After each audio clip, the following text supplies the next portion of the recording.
Welcome back. 12:10 a.m. math.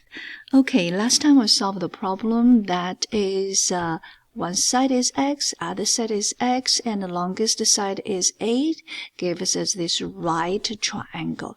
This time, we're going to have two sides, x, and the longest side is 12, and it is a obtuse triangle. Let's write down the rule.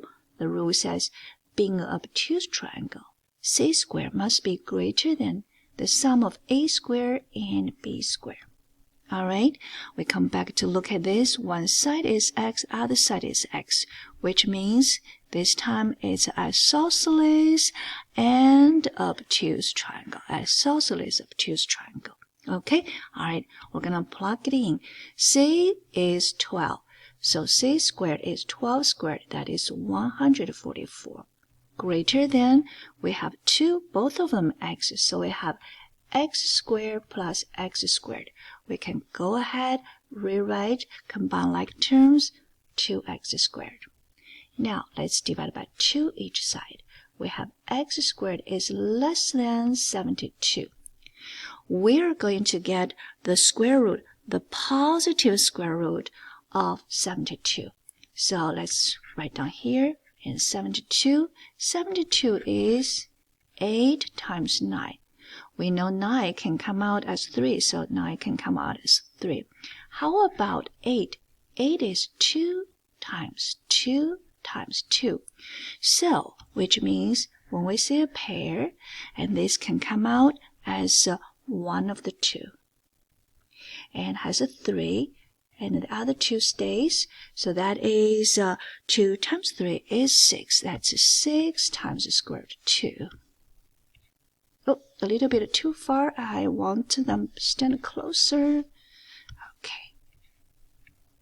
All right. Okay. And then, remember, we're talking about the distance has to be greater than 0. So I'm going to rewrite x is greater than 0. And less than 6 square root 2. All right, let's continue because I have another one. You probably figure out, okay, we solved a right triangle, we solved obtuse. We're going to solve a acute triangle. So we have a triangle, side x, longest side is given, that's 6. Also given to us, this is acute triangle. Being a acute triangle, c squared has to be less than a squared plus b squared. Let us plug it in. So 6 squared is 36. And we have 2x squared. Same drill like last time. Divided by 2, divided by 2. And we have 18. And you're going to take the positive square root. Okay? Positive square root.